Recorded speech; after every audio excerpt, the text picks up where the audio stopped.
Nesse Entendi Direito, eu vou estar de frente aqui com o Rafael Múrmura, jornalista, investigativo, tem diversas condecorações. Se for falar aqui, vai ficar mais de 1h30 falando só das condecorações e medalhas que ele tem, todas elas ligadas à segurança pública. Um cara especialista em segurança pública no estado do Rio de Janeiro, tem diversos programas sociais, um cara muito polêmico nas suas posições por ser exatamente investigativo. Rafael, muito obrigado pela sua presença, pelo carinho, pela honra de poder estar no Entendi Direito, para a gente entender um pouco mais de segurança pública, entender um pouco mais desse meio todo que a gente vive, e a gente vai explicar para o pessoal aquilo que você puder nos ajudar. Com certeza. Primeiro, obrigado pelo convite, é um prazer gigante estar aqui, vejo os seus vídeos, sempre estou acompanhando, gostando bastante. É um podcast que está tendo um destaque muito bom, né, sobre o direito, sobre a segurança pública, e você sabe que o meu trabalho é empenhado sempre em fazer o bem, ajudar. Hoje eu vou contar um pouco da minha história para quem ainda não conhece, vou dividir com vocês quem é o Rafael desde criança, um Rafael que se transformou em um homem, hoje um pai de família e uma pessoa que busca pelo melhor de uma sociedade sem estar fazendo política, né? Sem politicagem. Falta muito tempo ainda para a política, então falta mais de um ano. Não é por política, não é por voto, e sim por fazer o bem, fazer o bem. Sim, pela sua história. A gente vem acompanhando você também, entendeu? E vê que você tomou a decisão, mesmo tendo uma família formada dentro de casa, você quis se enveredar e tentar vencer na vida, e hoje é um rapaz vencedor, é um rapaz bacana e me emocionou em ver a situação que a sua filha tem. O espectro autista, né?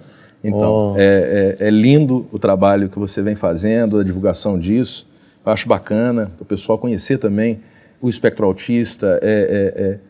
São anjos que são colocados na mão de pessoas que têm realmente a possibilidade de poder dar um carinho a essas pessoas, né? Parabéns por esse trabalho. Vamos lá. Você entrou nessa situação, a gente via muitos vídeos seus, muita situação sua, junto da CORE, junto do BOPE, junto de grupamentos especiais, em treinamentos, e você está ali junto com esse pessoal. Você já entrevistou no seu podcast todos eles, o comandante-geral da Polícia Militar do Estado do Rio de Janeiro, o comandante do BOPE, o doutor Fabrício, que já está convocado para vir aqui, doutor Fabrício, delegado do CORE, da Coordenadoria de Operações e Recursos Especiais, né? Então a gente quer saber como é que você entrou nessa de jornalista investigativo para estar com essa proximidade toda na polícia. Na realidade tudo iniciou, né? Vamos lá, pra vocês entenderem quem é o Rafael e por que o Rafael saiu de casa, né? Tendo uma família estruturada, como você mesmo disse, eu resolvi sair de casa porque a minha cobrança era muito grande dentro do meu autocontrole. Eu tenho TDAH, que é transtorno de déficit de atenção e hiperatividade. Sou hiperativo, bastante hiperativo. Para eu estar sentado aqui é difícil, vocês vão ver ao longo da entrevista eu me mexendo várias vezes. Somos dois. Eu derrubando o telefone. Somos dois. E por aí vai. Mas quando eu era criança, não existia muito esse diagnóstico como existe hoje, né? Não se falava muito em autismo. Não, falava que era um menino levado. Exatamente. Era um menino levado. Muito levado. E no colégio, nenhum colégio entendia que a hiperatividade, não tirando que eu era levado também, eu era sim levado, mas eu sempre fui uma pessoa muito querida, eu sempre fui muito líder. Então, sempre na sala de aula, eu liderava a turma numa forma positiva, porém negativa. Positiva que eu me refiro é que as pessoas me seguiam porque eu era engraçado, eu era bacana e tinha uma liderança ali em fala com eles. E negativa porque, obviamente, atrapalhava a sala de aula. Eu me lembro até hoje, quando eu fui expulso da sala de aula, e foram 5 levantaram comigo para sair comigo, porque eu fiz uma pergunta à professora. Ela estava explicando que evapora, o líquido evapora, transforma as nuvens e chove, né? Minimizando a explicação dela. Ela falando, né, que o líquido que evapora, transforma a nuvem, daí vai chovendo, e aquilo eu fiquei com uma curiosidade na minha cabeça, levantei a mão, ela já sabia que vinha alguma coisa, alguma bomba, e perguntou, fala, Múrmura, fala, Múrmura. Falei, professora, com todo respeito, se tem um estádio do Maracanã lotado, Fla-Flu, lotada de gente, time, tudo. Todo mundo resolve urinar no mesmo momento. Vai evaporar a urina. Vão se transformar uma nuvem. Vai chover xixi? Putz, é uma pergunta de uma criança. Sim. Inteligente, talvez. Sim. A pergunta, ela poderia explicar que até chegar no céu se evapora a bactéria da urina e tudo. Não vai chover xixi. Não vai chover xixi, mas ela resolveu me expulsar da sala de aula, do colégio, inclusive. E levantaram alguns alunos ali, e ali eu percebi o quanto eu conseguia conquistar o coração das pessoas. E agregar ao seu lado pessoas que pensavam do mesmo jeito que você. Trazer pessoas para mim. E eu sempre, desde criança, eu tive essa cabeça e essa vontade de trazer as pessoas para mim. Mas não para fazer um mal, atrapalhar uma sala de aula. Sim. E sim para unir. Eu sinto um chamado. Na verdade, eu falo isso em alguns momentos no meu Instagram, que eu sinto que eu nasci. Eu sinto que eu tenho um chamado para ser pastor. Olha que engraçado. Primeira vez que eu falo aqui, isso em algum podcast. Eu sinto que eu nasci, eu tenho uma liderança para ser pastor, para pregar numa igreja, para transformar vidas, para ajudar vidas, para conversar, para ser uma pessoa motivadora para as pessoas dentro de uma igreja. Primeiro, hoje eu não sinto que eu tenho hoje todos os requisitos para ser um pastor. Né? Falta muito ainda para mim. Né? Falta eu estudar muito teologia. Vamos lá, primeira porrada. Eu desconcordo de você. E eu falo sempre desconcordo porque eu concordo com o seu pensamento e não vou discordar do seu pensamento, mas eu discordo totalmente.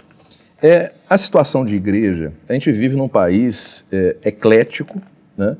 Graças a Deus. Então, o passaporte brasileiro é o mais requerido no mundo inteiro pelos falsificadores, porque o brasileiro não tem cara. E o brasileiro também não tem uma religião. Por quê? São umbandistas, candomblé, espíritas, dentro do espiritismo existem várias vertentes, o católico, o evangélico, e todos vivem muito sério. Então, quando você fala em ser pastor, eu aplaudo, acho bacana, mas o trabalho que você faz, esse trabalho de poder ajudar, agregar, você não precisa estar debaixo de uma igreja. Verdade. Já se fala, aonde tiver pessoas reunidas num intuito bom, Deus está ali. Verdade. E Deus está em qualquer lugar. Deus está em mim. A gente tem a nossa chama de pureza e somos feitos à imagem dele. Então, o que você faz no seu trabalho e os trabalhos sociais que você apoia, né? Quando você caçou o sargento e já está fazendo uma vaquinha e vai conseguir uma operação para uma criança, isso é igreja, cara. As pessoas que te seguem, os pastores, o que eles precisam? De ovelhas para dar a ela um caminho bom. E quando você faz o bem, você não precisa estar debaixo nem da Umbanda, nem do Candomblé, nem da Igreja Católica, nem da Igreja Evangélica. Então, eu louvo isso e te dou os parabéns. Você não precisa ter o diploma de pastor. Não, sem sombra de dúvida eu concordo com você, mas eu sinto, eu me vejo num palco, num público, né? Falando com as pessoas e orando. Eu me vejo assim, engraçado. Eu não sei em quantos anos eu vou fazer isso, mas eu me vejo. Porque hoje ainda não me dediquei a isso. Porque eu concordo com algumas coisas que não são um pensamento de um pastor, talvez. Por exemplo, eu acho que o homossexualismo não deve ser tratado como uma doença, ou como um espírito, ou como algo. Eu acho que a pessoa deveria ser feliz. Eu acho que a pessoa, se ela tem a opção de ser gay, ela pode ser feliz sendo gay. Não cabe a mim julgar. Eu, como um líder, se eu fosse um líder espiritual, deveria pregar o amor, que a gente ame essa pessoa, que a gente acolha essa pessoa, independente da opção sexual dela, que a gente acolha essa pessoa. Independente da carteira de identidade dela. Exato. É porque hoje, para você entrar numa igreja, ou para você, eu não estou falando da igreja especificamente, numa religião, você tem que seguir, talvez, as diretrizes daquela religião, senão você não está incluso na religião. Porém, para você seguir, você precisa acompanhar a religião. Sim. Você precisa acompanhar para você poder seguir. Não, acompanhei, eu gostei, eu vou seguir. Só que você não é... Você chega com uma roupa de Umbanda numa igreja, provavelmente você não vai nem entrar. Não, vai. Você entende? Tá repreendido em nome de Jesus. E se você chega falando de Jesus, de uma pregação forte, talvez não. É melhor a gente trocar de assunto, que o assunto de religião é muito delicado. É muito delicado. É muito delicado de se falar. Eu respeito todas as religiões. Eu também respeito todas e já andei por todas. Exato. E já andei por todas. E todas elas têm Deus. Isso é que é o mais importante. Todas elas têm Deus. Exatamente. Aquelas que não têm Deus não existem. E outra coisa, só para a gente encerrar esse assunto, entenda uma coisa. Os religiosos, estudiosos, os pastores, padres, bispos, arcebispos, esses caras são muito inteligentes porque estudam muito. Agora, tem uma classe que eu chamo que é o de ateu. O ateu, para mim, é o mais foda que tem. Porque o cara não acredita em Deus e ele tenta convencer os outros. Então esse cara é inteligentíssimo. Mas, mudemos de assunto. Vamos falar da pergunta que você me fez, que Diga eu acabei saindo para as pessoas me conhecerem. Como é que eu consegui essa abertura na segurança pública? Sim. Eu iniciei um podcast e dentro do podcast eu convidei alguns secretários de polícia, como o secretário Coronel Henrique, Luiz Henrique, que hoje é o 01 da Polícia Militar, que, diga-se de passagem, é uma pessoa maravilhosa. Comandante Arão, já mandei e-mail para ele já. Ele tem um coração gigante, é uma pessoa maravilhosa. Se você conseguir que ele veja a sua mensagem e você convide ele para fazer o bem, ali estará ele. É uma pessoa assim. Quando eu fiz o convite para ele, para ir no meu podcast, o meu convite foi: iremos juntar o que eu tenho de bagagem com a sua e vamos ajudar os jovens a terem um caminho. Porque o jovem, muito jovem aplaude o bandido que está passando na rua de moto. De fuzil, empunhando fuzil. É claro, eu entendo, rapaziada, eu entendo. Já morei em comunidade, pô. Eu sei como é que é. O parâmetro é aquele. Pô, você mora numa rua. Tá todo mundo ali com uma motinha, uma 100, 125, tal. Aí vem o cara que tá ali metido no tráfico, o ladrão, passa de 1000 cilindradas, de Hornet, com um fuzil traçado, com um cordão grosso de ouro, com uma mulher bonita na garupa, com todas as meninas da comunidade falando ali que ele é o cara, porque ele tá com um motão, ele tá com uma arma. Não tem como. O garoto, ele não tem parâmetro. Ele não tem outra pessoa para ele olhar e falar assim. Mas eu vou falar um negócio para você. E aí eu fico nervoso. Quando eu fico nervoso, eu bato o martelo. O que acontece? Eu já falei isso mais de uma vez. A glamorização do crime, que eu chamo de República do Rio de Janeiro. O Estado do Rio de Janeiro é uma coisa fora da nossa República. A glamorização do crime, ela deixou a esses jovens há uma situação de ascensão social muito rápida pelo crime. A única coisa que eles não sabem é que o final deles será a morte, muito jovem, e não vão usufruir absolutamente de nada daquilo que eles vão conquistar com o fruto do desvio deles que eles fizeram.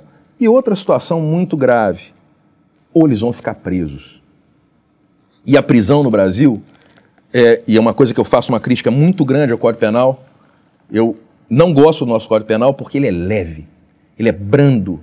Porque o cara vai e fala, o que eu faço?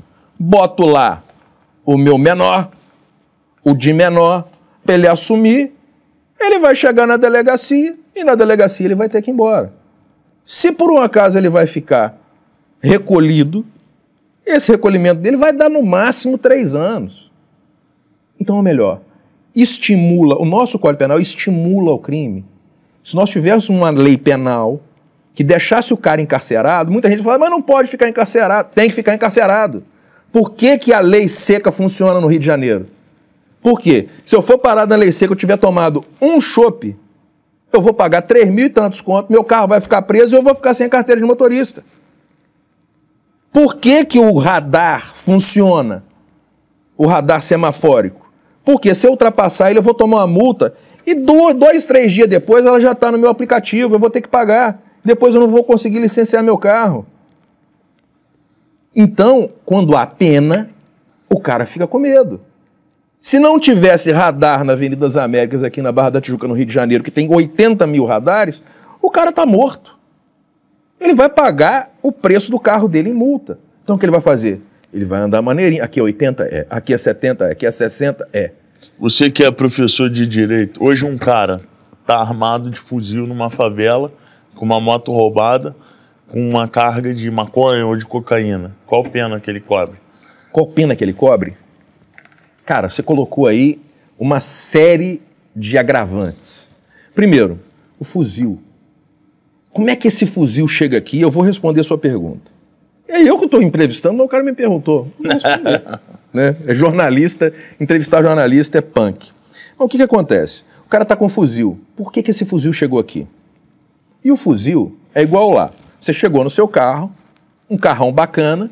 Pô, eu não sei o ano do seu carro, eu não lembro da cor dele direito, mas se eu olhar o número do chassi dele, eu vou saber o ano que ele foi fabricado, a cidade que ele foi fabricado, quais acessórios que ele tem, o motor que ele tem, o câmbio que ele tem, tudo pelo número do chassi. E a marca tá lá, as 4 argolinhas penduradas na tua grade. Então eu sei a marca. O fuzil, eu sei a marca dele, quando ele é apreendido. Se ele é um fuzil Rossi, se ele é um fuzil Tauro, se ele é um fuzil AK, se ele é um fuzil feito na Tchecoslováquia, se ele é feito no Israel. E o que acontece? Quando ele é apreendido, vou nem falar como ele chegou no Brasil, mas quando ele é apreendido, opa, apreendemos aqui na comunidade X um fuzil da marca Entendi. E tá lá o logo dele lá. Ah, mas os caras raspam a numeração, que é o chassi dele. Agora, todo armeiro sabe que se ele desmontar essa arma, ele vai achar em outros pontos alguns lugares que podem identificar aquela arma. Inclusive o lote dela. Como é na munição. A munição tem lote. A CBC fez uma brincadeira aí, em determinado momento em colocar o lote uma quantidade muito grande de munição. O que deveria ser revisto. Mas no fuzil, o cara vai encontrar. Agora, onde é que você compra o fuzil? Ah, compro no Paraguai. Mas peraí, irmão. Vamos lá, alto lá. Se você comprou ele no Paraguai, mas então teve uma nota fiscal. Teve. Quem comprou? Ah, foi a loja no Paraguai. Não estou falando mal do Paraguai. Estou falando uma rota que existe. Né? Que seja no país, em Tangamandápio. Tangamandápio é a terra do Chaves. Do Chapolin. Tangamandápio. Então ele comprou em Tangamandápio. Então teve uma nota fiscal expedida para Tangamandápio. Aonde? O dono daquela loja. Vai ter um monte de gente traficante ali, Tangamandápio, arma AK-47. Não vai achar Tangamandápio, só vai achar o Chapolin Colorado, né? Que tem um martelo um pouco maior do que o meu. E o que acontece? Ele vai encontrar e vamos chegar nessa fornecedora de arma, onde fabricou. Irmão, você vendeu esse fuzil aqui para quem? Ah, vendemos para uma empresa em Tangamandápio. Tangamandápio, você vendeu para quem? Vendi sem nota? Não, ele vendeu com nota. E o nota para quem? Ah, para o Evandro. Evandro, vem cá, irmão.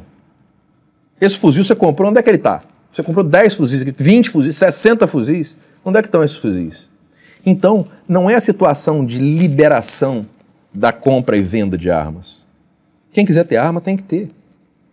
Quem quiser andar de carro blindado no Rio de Janeiro é uma necessidade hoje. É uma necessidade. Quem não o tem é o sonho de consumo de toda a família. É ter um carro blindado.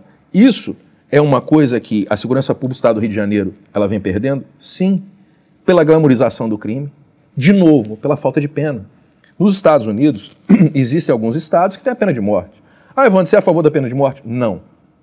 Mas sou a favor de um camarada que matou uma criança de 8 anos de idade, ou de 15 anos de idade. Caso Jairinho. Caso Jairinho, matou uma criança com a pena base. A pena base ela vai de 12 a 30. A pena base seria... Olha só como é que a gente poderia fazer essa conta e o cara ia pensar 252 mil vezes antes de matar uma pessoa. A idade média no brasileiro hoje é de 75 anos. Vamos colocar, eu não sei qual é hoje especificamente, vamos colocar 75 anos. O Henri Borel teria 8 anos. Menos 75 vão dar 67 anos. Qual a pena base dele? 67 anos. Ele vai ter que ficar o período inteiro sem progressão de regime. Não tem progressão de regime para um crime desse. É crime hediondo. Qual a pena dele, você sabe? De 12 a 30. De 12 a 30. Mas sem progressão de regime. Ah, não, vai ser considerado crime hediondo. A gente está falando de uma coisa que ainda vai acontecer, mas de 12 a 30. Mas ele pode ser condenado por quê? Porque estava sob a guarda dele e tal. Então a pena dele pode ir a 40 anos de prisão. Passou de 20, o Ministério Público, olha, o advogado dele lá pode recorrer. Pode recorrer em liberdade? Sim. Então, ou melhor... Tira o caso da Monique, né? Que saiu aí, voltou ela agora. entrou, saiu, e o Gilmar Mendes fez uma coisa absurda. Absurda, porque ele não faz isso, ele solta pessoas. Ele não tem nem que lidar com isso. O Supremo Tribunal Federal não devia lidar com habeas corpus, pô. Habeas corpus é Superior Tribunal de Justiça, não é STF. STF tem que lugar de coisas constitucionais. Uma lei é constitucional ou uma lei não é constitucional. É isso que ele tem que julgar. E pessoas com prerrogativa de foro. Não é julgar 1.200 e tantas pessoas que foram lá naquela atrocidade que teve em Brasília. Nunca, jamais, em tempo algum. Isso não é atribuição do Supremo. O ministro Supremo ele não tem que fazer isso, cara. Ele tem que fazer outra coisa. Ele tem que lidar o quê? As leis estão sendo bem tratadas, existe alguma situação, existe o Conselho Nacional de Justiça para julgar os juízes. Ele julga o Supremo? Não julga. Então, é tudo muito complicado, mas a mudança do nosso Código Penal, para que a gente tenha uma pena mais dura, e eu estava falando desses 3 estados, de alguns estados nos Estados Unidos, tem a pena de morte, vamos excluir ela, vamos colocar essa pena base. E outra, a lei dos 3 crimes. Você roubou uma caneca, roubou meu martelo e roubou um carro, irmão, perpétua. O cara vai roubar 3 vezes? Eu te pergunto. Vai? Não. Ele não rouba. Se ele roubou uma, opa... Mas a gente teria cadeia para isso tudo? Cara... Porque aí a gente já está falando de... Se hoje a gente já sofre de superlotação... Rafael, mas tem superlotação porque as penas são baixas e o cara não tem medo de cometer o crime. Se o cara tiver medo de cometer o crime, o cara não vai querer ir para a cadeia. A cadeia vai esvaziar. O que a gente vai ligar aqui agora para resolver esse negócio de lei? Então, aí... Né, vamos botar mais... Então, aí nós vamos explicar agora. Ô, Gilmar, pô... Não vamos ligar para ninguém. Não vamos ligar para ninguém. Gilmar Mendes aqui a gente bota no viva voz e já fala, meu amigo. Não, Gilmar Mendes não quer isso, não. A situação é... Mas não precisa de Gilmar Mendes. Não precisa dos homens lá da capa preta, não. Nós precisamos de lembrar em quem a gente votou para deputado federal. Esses são os caras que fazem a lei funcionar. Quem é que eu votei em deputado federal? Votei no cara lá. Beleza, o que eu vou fazer? Ah, Evandro, mas eu não sei o telefone dele. Você vai pegar o telefone. Eu não sei o telefone do meu deputado federal. Ok, mas todo mundo tem um telefone celular. No telefone celular, você vai lá e entra. Câmara dos Deputados. Brasília. Vai aparecer lá. Bota o nome do seu deputado. Vai aparecer lá, gabinete. Telefone do gabinete, e-mail dele. O que você vai fazer? Você vai ligar para lá? Não, manda um e-mail. Para você ficar documentado. Deputado, eu votei no senhor e eu gostaria que o senhor fizesse a revisão do Código Penal que está aí, ó, engavetado há muitos anos, para botar o povo na cadeia. Isso vai resolver a segurança pública do Estado do Rio de Janeiro e do Brasil inteiro. Ah, Evandro, mas é um só e-mail. O que vai acontecer? Caguei. Agora, quantos votos o cara teve para se eleger? 30 mil? E se chegar 10 mil e-mail na caixa dele? Não. Ele vai falar, putz, cara, perdi meu emprego. Porque esses 10 mil aqui não vão votar em mim. O partido dele vai falar, opa, perdemos 10 mil votos. Agora, se for para todos os deputados, eles vão se sentir encurralados. Eles não vão receber 7 milhões e meio para votar uma coisa que eles não leram. Você tem condição de ler um projeto de lei de 147 páginas em 40 minutos? Por que você acha que as pessoas querem tanto entrar para o cargo político? Como você vê, às vezes, juízes, delegados, desembargadores, né, empresários, como eu sou um empresário, e a gente almeja o cargo político. Né? Eu me coloquei agora, mas sem me colocar, porque a minha intenção, sei que a minha intenção seria, se eu viesse a vereador, querer ajudar mais e ter mais poder para poder ajudar. Mas eu sei que não é nem sempre esses os pensamentos. Na sua opinião, qual é... Eu estou te entrevistando, percebeu, né? Percebeu, né, pessoal? Que mudou aqui a entrevista. Virou a mesa, vou ter que mudar, vou ter que pular para lá de lá. Por que as pessoas almejam tanto cargo político, na sua opinião? Olha só, existem, aí eu já vou colocar, existem duas situações. Uma delas é, eu quero poder. Eu já tenho um empresário, eu já tenho dinheiro, já tenho lá meu CEO na minha empresa anda sozinha. Então eu não preciso do dinheiro. Por quê? Em matéria de dinheiro é um péssimo negócio. Péssimo negócio. Falando em salário. Aquele cara que está indo com boa intenção. Os gabinetes, né? Não, é o seu salário. Verba de gabinete você tem que pagar os seus assessores. Não, eu digo assim, você tem uma equipe, né? Sim, mas a sua equipe ela tem que ser muito bem paga. E você tem que ter as melhores pessoas. Senão, não vai para lá. Por exemplo, eu sou advogado, sou mestre em direito, então eu entendo um pouquinho de lei. Eu preciso de um assessor jurídico? Lógico que sim. Porque eu vou ter N atribuições para fazer um monte de coisa, enquanto que eu preciso redigir uma lei, eu preciso analisar um projeto de lei, eu preciso de uma assessoria jurídica forte, de gente boa. Esse cara custa caro. Eu vou tirar esse cara do mercado caro, eu vou botar ele morando em Brasília, pagando os caras caro. Por isso eu preciso de verba de gabinete. Eu preciso de uma secretária boa.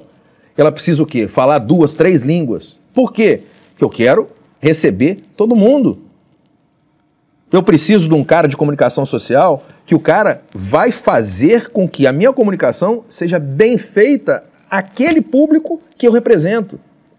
Quando você vai a um advogado, você assina para ele uma procuração, né? Comumente chamado de procuração. Aquilo chama instrumento de mandato. E o que é mandato? É fazer por outrem aquilo que ele não pode fazer. Porque você precisa que alguém faça por você. No instrumento de mandato, uma procuração para o advogado é para que ele possa movimentar seu processo em juízo, possa representar você em juízo.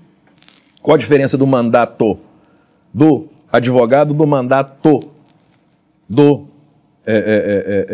político? Nenhuma. Quando você vai à urna e bota lá o númerozinho do cara e confirma, você acaba de assinar um instrumento de mandato para ele, para que ele faça por você aquilo que você almeja, que seja para a sua sociedade, para o seu bem. Ah, eu quero que melhore a minha rua, vou votar no deputado federal. Primeiro, você não sabe votar. Aí você tem que votar no seu vereador. O seu vereador que toma conta da tua rua. É o teu prefeito que toma conta da tua rua. Ah, eu quero que melhore a situação... Hoje um vereador que faz um bom trabalho é um vereador... Se eu quisesse ser vereador, o que o Rafael teria que fazer para ser um bom vereador, na sua opinião? Na minha opinião... Um trabalho para ser feito que seria um bom vereador. O que um vereador faz de bom, para a nossa opinião? Então, na minha opinião, primeiro, ele tirar o paletó, a gravata e a camisa bonita. Ele tem que chegar onde o povo está. Ah, ele vai olhar, hoje você tem, inclusive, programas e aplicativos que vão ver onde é que estão os votos desse cara. Ah, ele é um cara nichado aonde? Na comunidade tal da Zona Oeste. Ele tem que estar lá. Ele tem que botar uma salinha lá. Não é ficar lá no centro da cidade, andando de carro de placa bacana, ligando a sirenezinha para ele poder chegar rápido. Não. Ele tem que ir ser um cara investigativo. Não como... Então eu já sou um político, pô. Todo mundo é um ser político. Todo mundo é um ser político. Nós somos seres políticos. Você é político a partir do momento que você levanta da sua sala e chega na sua sala e 5 pessoas te acompanham. Isso é um ser político. É ter carisma, é ter empatia. Ah, você ter uma filha no espectro autista e você levantar essa bandeira do autismo, você ter uma tatuagem sobre o autismo, isso é louvável. Você agrega pessoas que sabem que você tem aquela boa intenção nisso. Você é um cara que ajuda pessoas. Essas pessoas agregam isso. Agregar esse tipo de pessoa. Mas aí você vai para o macro.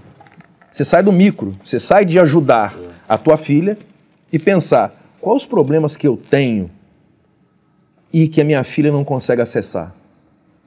A minha filha, tendo o espectro autista, estando no espectro autista, o que é difícil para ela? Ah, é difícil ela ter acesso a uma escola.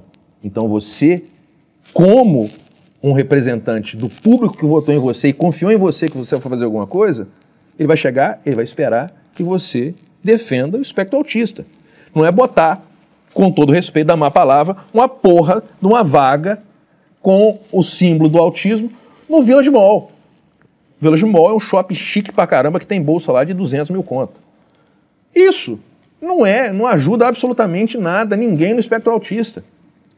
É bonito para tirar foto, irmão. Não, a vaga eu acho bacana. Não, é bacana, mas não resolve. Isso não resolve absolutamente nada. Pessoal, só pegando um gancho aqui do que ele está falando, e eu acredito até que a opinião que ele esteja falando é uma opinião de muitos sobre a vaga do autismo.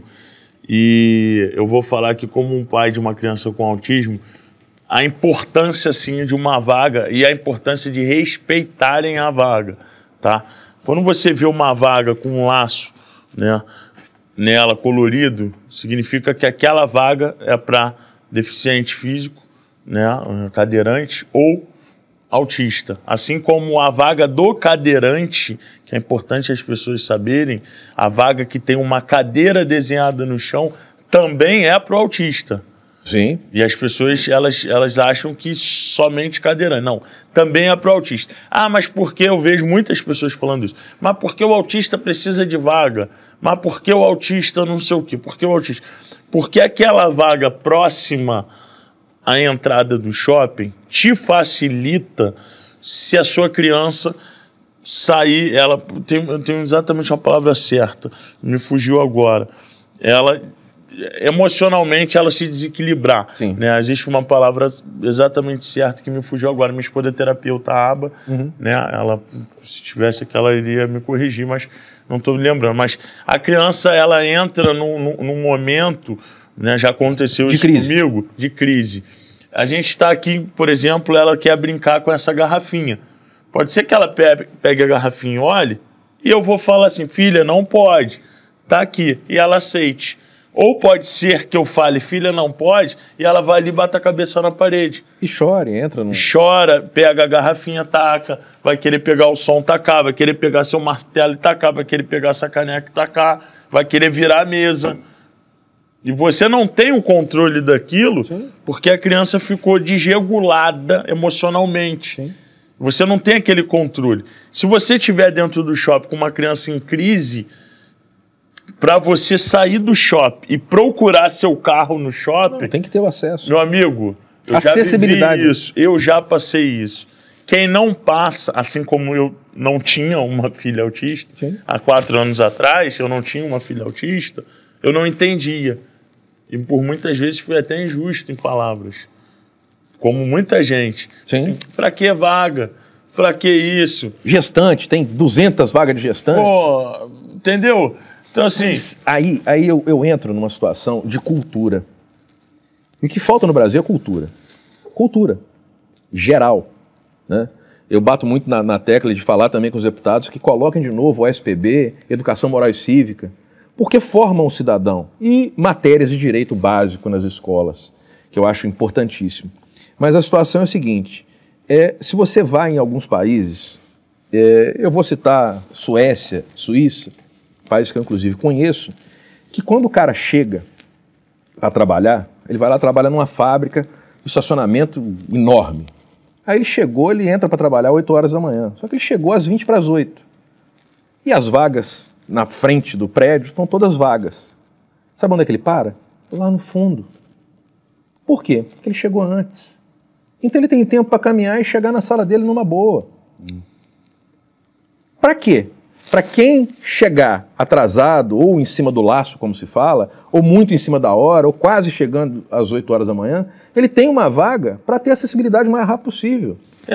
Respeitando ainda aquelas reservadas para pessoas com deficiência. E entrando no que você está falando de uma pessoa que tem 90% são vagas de shopping, onde a pessoa está indo passear, caminhar no shopping e não respeita aquela vaga.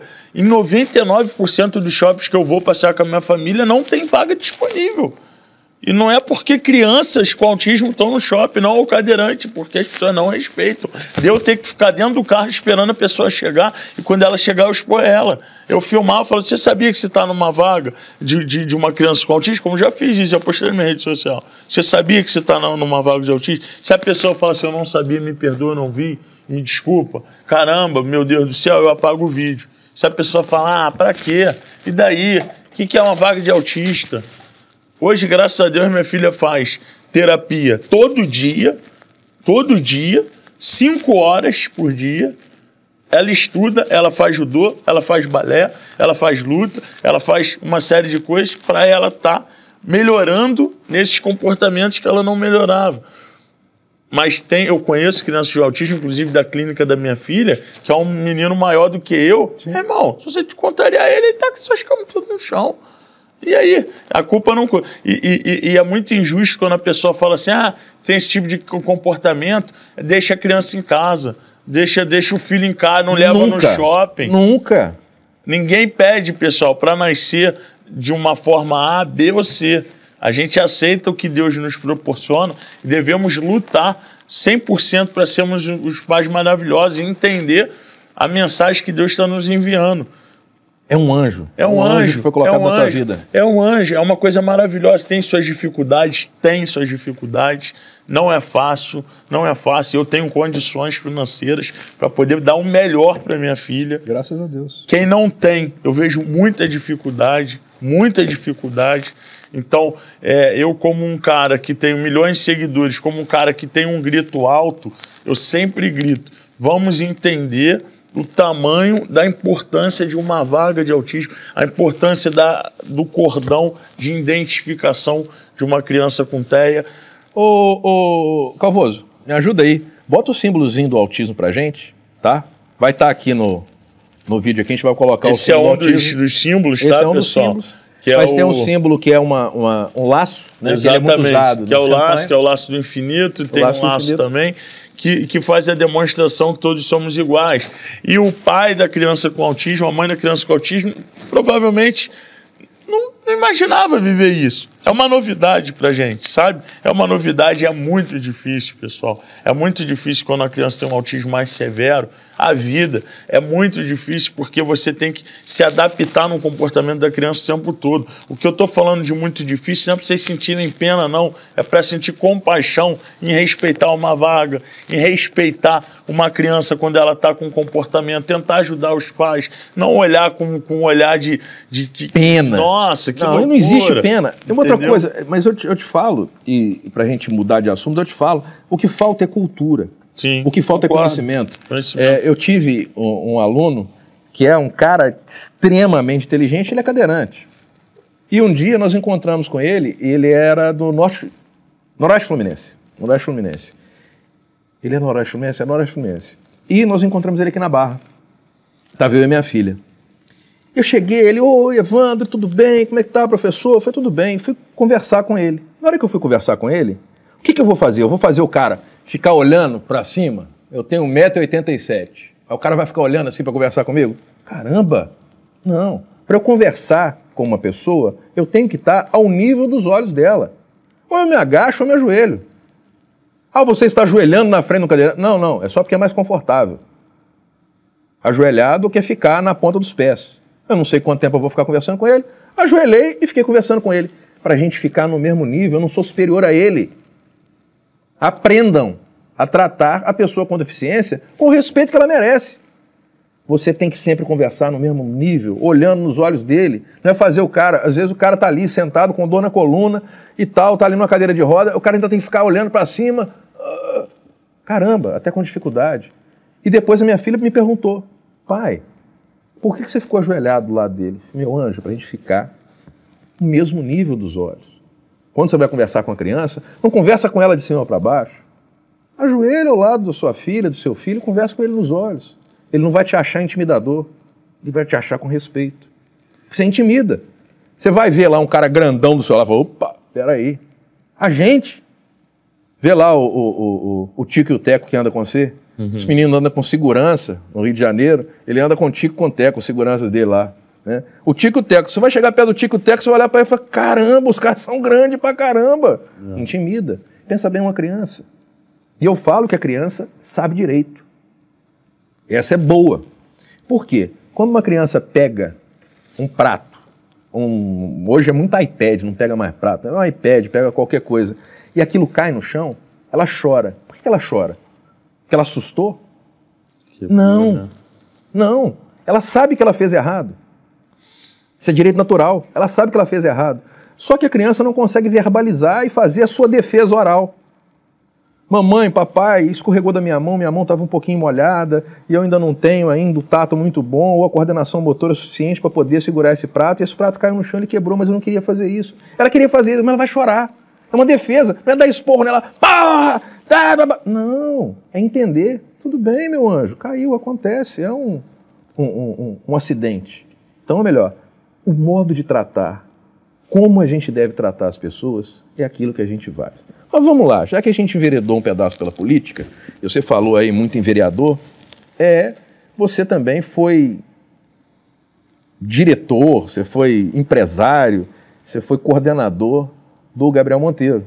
Gabriel Monteiro, para quem não sabe, é um vereador do Rio de Janeiro, ficou famoso. Ex-vereador. Ex-vereador do Rio de Janeiro, foi conhecido nacionalmente aí por alguns vídeos extremamente fora do contexto, extremamente mau gosto, um deles ridículo, entendeu? Com todo respeito à pessoa dele, mas ridículo, quando ele faz uma criança tá comendo um sanduíche, falar que é a coisa mais maravilhosa do mundo, e os cortes depois vieram e mostraram, por isso que nosso podcast não tem corte. É uma coisa que a gente fez junto com o Maurício, que do pessoal do Estúdio Centro aqui, mais o Luciano Lavor, mais o Calvoso, mais o Tony, mais o Carlinhos, em reunião que nós tivemos, todo mundo, a Ju, que ajuda a gente com a água aqui, está dando um apoio pra gente, a gente sentou e conversou, falou, gente, eu não quero corte. Por quê? O corte na entrevista, logicamente que tem os cortes por conta dos assuntos serem alguns assuntos distintos, mas muito mais porque a gente ter uma situação de continuidade da conversa. Então, quando ele fez esses cortes, cara, aquilo foi de uma crueldade, mas de uma crueldade. Uma outra que ele faz, encenando que estava numa troca de tiros e tal. Cara, é de uma falta de respeito com a Polícia Militar do Estado do Rio de Janeiro, uma farda que ele vestiu.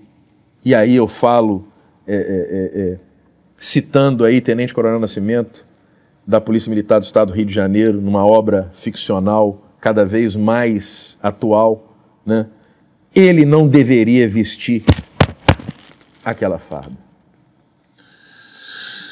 Posso? Pode, por favor. Gabriel Monteiro é um assunto delicado, provavelmente você vai receber muitos ataques pelo que você falou agora. Absolutamente, recebo todos. E eu desconcordo de Rafael Monteiro. Gabriel Monteiro. Tá certíssimo, é uma opinião. Eu falo para vocês com toda certeza. Quem é o Gabriel Monteiro? Gabriel Monteiro é um cara que perdeu o apoio dos pais muito cedo. Na verdade, a história do Gabriel Monteiro foi criado pela irmã até certa idade, né? Diagnosticado com TDAH também. Segundo a irmã dele, até um grau de autismo também. Eu não falo isso por nada, até porque eu sou pai de autista. Sim. E pela irmã dele, as palavras da irmã dele. E teve umas dificuldades, teve muito apoio do deputado Paul Bell, né? Era um grande amigo, é um grande amigo dele.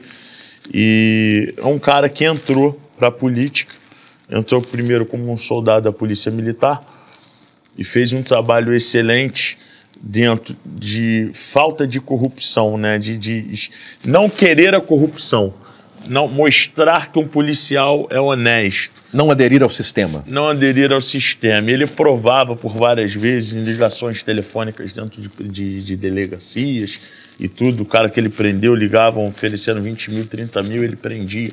Ele dava voz de prisão ao cara no telefone, prendia o dinheiro que foram levar para ele e tal. Então fez um trabalho bacana, porém, dentro da corporação também, indisciplinas, não ia para o serviço, faltava o serviço para ir pular carnaval, ia para a festa, chegava bêbado de serviço, foi expulso da corporação por, salvo engano, 2 vezes e foi reintegrado também, porque, querendo ou não, era uma pessoa que tinha muito público, sempre foi uma pessoa muito querida por demonstrar que não queria corrupção, estava ali para o trabalho e isso realmente... Até aí eu aplaudo. Perfeito. E foi ali e tal, aonde ele entrou para vereador, foi o 3º mais votado da história do Rio de Janeiro. Uhum.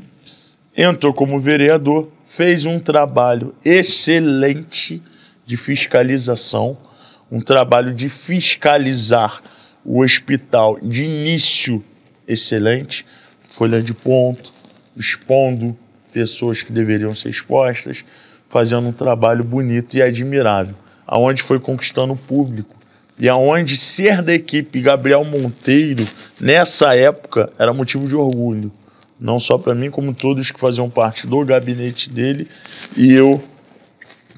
Peço uma parte. Lembra que nós conversamos e falamos que existia necessidade de uma boa assessoria? Sim. E não deixar o cara crescer. Eu já falei, inclusive, numa entrevista pro podcast do Rica Perrone, no Cara Tapa, que faltou ao Bolsonaro um ministério. Ele acabou com um monte, Mas ele precisava criar um, que era o ministro vai dar merda. O ministro vai dar merda acorda do lado do presidente. O presidente acordou, ele acordou. Presidente, o que você vai falar? Ah, vou chegar no cercadinho ali e vou jogar cocô em todo mundo. Mas o Gabriel sempre teve isso, tá? Mas eu sei, mas ele... Ele não escutou. Então, mas esse é o problema.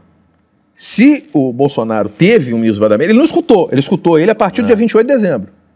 Que calou a boca e não falou mais nada. Ali, naquele momento. Se ele chega e tem assessoria, só que subiu a fama, o dinheiro, as possibilidades se abriram para ele não teve maturidade para isso. Então o cara tem que ter uma estrutura de psicólogo, de psiquiatra, multidisciplinar. Eu vou te falar agora que eu também me perdi há pouco tempo agora. Eu vou te explicar aonde a pessoa ela começa a se perder e o que é o se perder, tá? O Gabriel ele começou a fazer um trabalho maravilhoso, volto a dizer, né? Eu vou dizer como eu entrei na equipe também depois, mas vamos dizer que eu já faço parte da equipe, já fazia parte da equipe, nesse momento aqui para vocês entenderem o que eu estou falando. E tinha toda uma equipe formada junto com ele para o que der e vier. Uma equipe maravilhosa, tá? E o Gabriel começou a ganhar muito dinheiro, publicidade, YouTube, stories de Instagram, stories do Facebook, 300 pau por mês. Ele morava em Niterói, ok? Ele morava em Niterói, vereador do Rio, uma equipe boa, fazendo um excelente trabalho.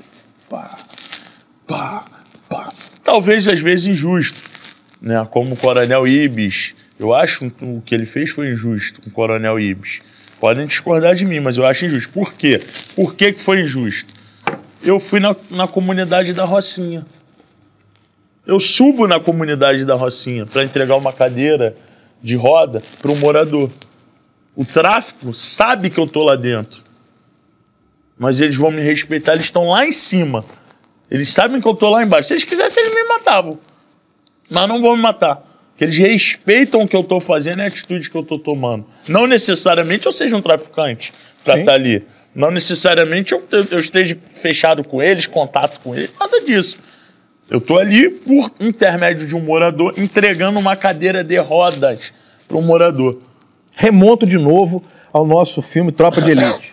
Tinha lá um policial militar, que inclusive o ator faleceu há pouco tempo num acidente no aterro do Flamengo, que era o Caio, né?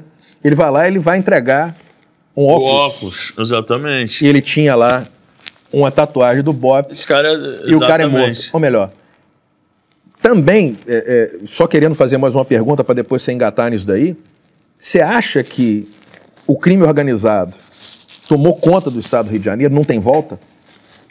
Então, deixa eu terminar o negócio do Gabriel e a gente vai falar sobre isso.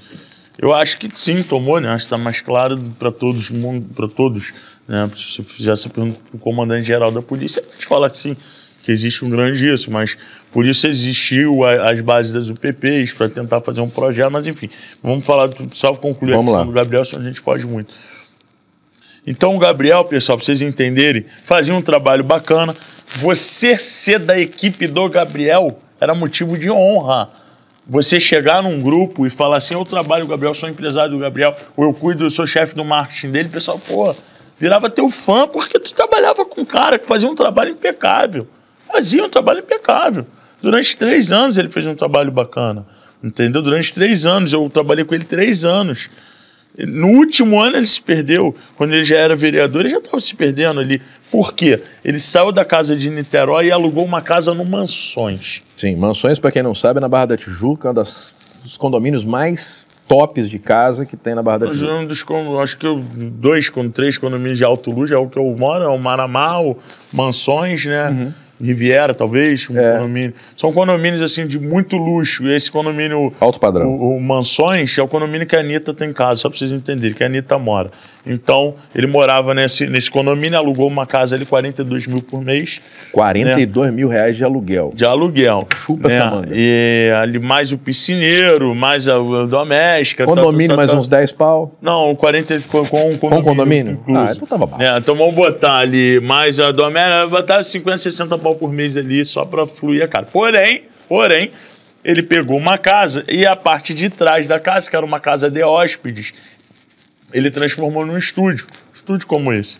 Transformou num estúdio. Como estúdio como esse, não, porque o estúdio da Century é top de linha. Temos pouquíssimos no Rio de Janeiro. Metade é como esse, que o meu tamanho, a estrutura, não com a qualidade da câmera. Nunca, jamais tempo algum. Estúdio Century é pouquíssimo. Impossível. Só a Rede Glóbulo que pode ter alguma coisa parecida. Montou, então, a parte de trás dele um estúdio. E as pessoas do gabinete que ele tinha, metade dessas pessoas ele deixava no estúdio dele fazendo um trabalho ali, talvez até político também, de edição dos vídeos e tal. E o Gabriel saía para gravar e voltava para casa. Perfeito, maravilhoso, Gabriel super-homem. Aí ele começou a se perder. O que é se perder, pessoal? Ele tinha uma namorada, aqui é a Carol, né? Ele namorava uma menina, antes da fama, antes de tudo, então ele sempre era 01 dele, né? Ficava na casa dele e tal. E ele saía, ficava com mulher na rua, voltava com mulher para casa, a mulher ia embora, brigava e tal, ia embora, depois estava lá de novo, depois... E quem viveu isso sabe que ele se perdeu no relacionamento, começou a querer ir pra rua, fez amizade com os caras de Bitcoin, entendeu? Que, diga-se de passagem, ninguém procurou ele, ninguém tentou ajudar ele, ninguém era os melhores amigos dele. Tal de Charcão, esses moleques todos aí. Pra mim é um monte de fanfarrão, entendeu? A Ferrari, Lamborghini, mansão, não sei o que lá. Na hora 50 mil conto na balada. Na hora que o moleque se apertou todo, largaram o moleque de mão. Ninguém foi apoiar o moleque. Aí pode fazer o corte disso aí que vai bombar, tá? Tá, mas aqui não tem essa não, né? Fala qualquer coisa. Aí pegou... Ele começou a andar com esses caras, tudo charcando, tudo solteiro, tudo negócio de Bitcoin milionário, os caras bilionários. Aí começou já em uma festinha que tem uma ravezinha, com uma droguinha ali, papapá, começou a frequentar bem, começou a se perder. Todo mundo falou pra ele, Gabriel, calma, tá indo outro caminho, irmão, calma. Sou casado há mais de 11 anos. Falava com ele, irmão, tá se perdendo, tu não precisa disso. Você não precisa ter relacionamento sexual com 4 mulheres por dia, porra. Ah, você que é solteira... Ah, não. 4 vezes por dia? O cara era. Puta, 3 vezes. Calvoso. Irmão. Hein? 2 vezes por dia? Tá bom, né? Caramba. O cara era... Esses caras bebem, velho. O cara virou um maníaco. Tá da la fila, velho? Maníaco dentro da... Vocês vão entender por que eu tô falando isso. Mas o Rafael tá falando nada a ver com aqui, que isso tem a ver com o trabalho. Não. Ele foi se perdendo e começou a dormir com mulheres dentro de casa, acordar outro dia, 3 horas da tarde, com ressaca, tal. E começou a tratar a própria equipe muito mal. Porque todos da equipe sabiam o caminho que ele estava indo, que era errado. Quando ele foi, o governador cedeu para ele uma escolta armada do Choque, com 2 policiais armados de fuzil, 24 horas na escolta dele, para acompanhar ele de VIP. Ele ia para Bingo, na zona sul do estado do Rio de Janeiro. Bingos, que a gente está falando que tem anos e anos. Tem bingo no Rio de Janeiro? Tem bingo. Tá de sacanagem. Mesmo que não seja legalizado, a delegacia sabe. Não, legalizado não é legalizado, não. Mas tem bingo no Rio de Janeiro? É um monte. Não acredito. Aí o que ele fazia? Ia no bingo, entrava no bingo, com a escolta do Choque, os caras ali estavam ali para proteger ele, não para fazer operação nenhuma. Filmava, prendendo tudo. E levava o cara que estava lá para a delegacia, ia na delegacia com papel e falava aqui, ó, tem bingo ali, meu irmão, por que vocês não vão fechar o bingo? Ia no batalhão do comandante-geral, falava, aqui, meu irmão, tem um bingo ali. É um trabalho bacana? A gente acha, a sociedade gosta. Tá me representando, tá representando certo. Mas, irmão, é tiro no pé. Sabe por que é tiro no pé? Porque ao mesmo tempo que ele tá ali falando que tem um bingo na esquina da casa dele, ele tá ficando com uma menina de 13 anos. Aí tem que... Aí... Tu quer quebrar o telhado dos outros, meu irmão? Tu não pode ter um telhado de vidro rachado. O que prendeu o Gabriel Monteiro não foi ninguém que prendeu o Gabriel Monteiro, foi ele que se prendeu. Tem vídeos dele tendo relação sexual com menina. Não é a máfia do reboque. Que máfia do reboque? Existe a máfia do reboque? Claro que existe a máfia do reboque. Como existe a máquina do caça-níquel. Contravenção penal. Como existe o tráfico de drogas, como existe a boca de fumo, como existe isso tudo. Ele pegou e fez a equipe dele toda e contra ele. Sabe como é que começou o caso prisão Gabriel Monteiro? Por favor. Como é que começou? O Gabriel, ele começou a fazer os seguranças dele, que eram 5, 6, ficar de continência para ele quando ele acordasse. Começou a maltratar o câmera dele, começou a destratar o motorista, começou a destratar o jardineiro. E todas as pessoas... Tem gente que faz parte da equipe da irmã dele hoje, faz parte da equipe do pai dele. Hoje, provavelmente, vai fazer parte da equipe dele. Enfim, ainda faz parte. Eu não estou falando mal de nenhum de vocês. Respeito todos. Gosto muito de todos. Tem pessoas que são super leais a ele, que estão ali do lado dele, mesmo tendo passado por isso tudo. Mas vocês não podem dizer que eu estou mentindo. Nenhum de vocês que ainda fazem parte da irmã dele, da equipe da irmã dele, do pai dele, pode dizer que eu estou mentindo em uma vírgula aqui. Acordava, então, tinha ala. Tinha ala pro cara. Ele... Ala, para quem não sabe, o que é? Eu fui fabiano, né? Eu fui da FAB. Então, quando passa um oficial general, ele, ou comandante, que pode ser um coronel full, até um tenente-coronel, né? Aí pede-se a ala. Geralmente, os caras, até o comandante da aeronáutica, muitas vezes, eu não quero ala. Aí, o que é? O cara passa e todo mundo presta continência. Não é bater continência, não. Você presta continência. Não bate continência, não. Tá? Então você vê uma coisa. Então ele começou a destratar todo mundo. Meu irmão, só que é muito ruim você destratar quem é teu câmera e quem tem o controle disso aqui, chamado lapela. Esse microfone aqui, pessoal, chama-se lapela. É um microfone que você fica, esse por um acaso está conectado aqui no chão e tem um fio conectado ali num fio, tal. Mas geralmente ele fica num gravador. Esse gravador fica no nosso bolso, eu como jornalista, o Gabriel também como YouTube, ele usava esse gravador no bolso e ficava falando com o lapela o dia inteiro. E no final do dia era retirado esse gravador e passado ao editor, que provavelmente é aquele amigo que está ali que vai cuidar do nosso lapela. Sim. Se por um acaso eu maltrato o meu câmera e o meu editor, e meu editor chega em casa e vê a gravação da minha voz falando no telefone que eu vou arrebentar uma novinha de 11 anos, 12 anos, o cara pai, eu sou pai, velho. o cara vai chegar e vai levar isso para a delegacia em algum momento. Eu levaria imediatamente. Mas sabe por que não leva imediatamente? Porque tu tá batendo de frente com o terceiro mais votado do Rio de Janeiro, que rotula contra a máfia e contra o sistema. Se você levar para a delegacia, vão falar que você está sendo vendido pelo sistema. Eu passei por isso. Você é vendido pelo sistema. Porque o Gabriel, ele começou a errar, mas dá porrada. Quando ele dava essas porradas, e ele errava, por exemplo, Gabriel Monteiro estava com uma menina de 13 anos, isso é um absurdo. Isso é crime. Tem um vídeo, é um crime, é um absurdo, é isso, é aquilo. Ele fala, esse cara, pessoal, está vendido pela máfia. E a máfia está pagando ele para ele editar esse vídeo. Quem a pessoa vai acreditar? Desconcordo. É nele. Não vai concordar nele nunca. Vocês Brasil, vão acaba ver. então. Vamos acabar com o Brasil. Vamos fechar esse negócio. Vamos fechar esse botequim. Sabe por que é nele? Porque 10 dias para as eleições de deputado estadual e federal, ele falou o seguinte: minha irmã e meu pai são da minha confiança, votem nele. Foram os mais votados. Irmã e pai, deputado estadual e deputado federal. Os mais votados, só 10 dias de campanha. E ele só falou isso, votem nele. Então as pessoas ainda acreditam nele. Ainda acreditam no Gabriel. Ah, o Gabriel merece segunda chance? Eu acho que sim. Se depois que pagar a pena, vai pagar pelo erro que ele fez, sim, vai sair de lá com uma capacidade absurda que ele sempre teve.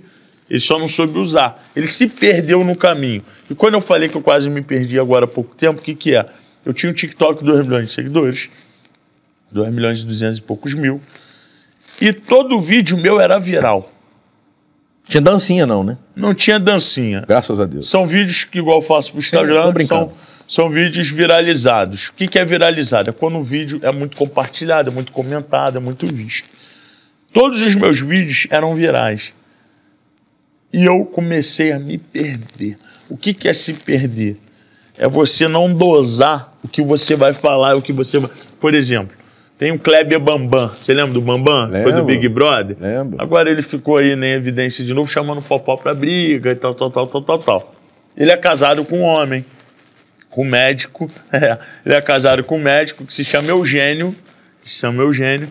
Por isso... Pera aí. Pera aí. Puta que me lá mesmo. Pera aí. Meu amigo. Mas a boneca dele não chamava Maria Eugênia? Exatamente. O cara Calvoso, me ajuda aí. O cara era um diretor. Ô, Tony, pelo amor de Deus. O cara era um diretor da Globo. Conheceu o Bambam. Começou a ter um relacionamento com o Bambam. Nada contra ele ser gay, não. Não, ninguém tá falando aqui dele ser gay. Não é coincidência. É pra vocês entenderem a história. Então, o que acontece? Ele tinha esse diretor que colocou ele no Big Brother. Ah, tá. Colocou ele no Big Brother. Tá. Uhum. Foi e comprou uma vassoura lá, arrumaram a vassoura, botou de Maria Eugênia, que é Eugênio Machado, o nome do cara. Meu Deus do céu. Botou o cara, né, a boneca lá e fez uma homenagem até o fim do programa pro marido. Ao amor. O amor. Que lindo. Só que agora na internet ele vem fazendo vídeo com... Ele mora em Miami, né? Com um cara.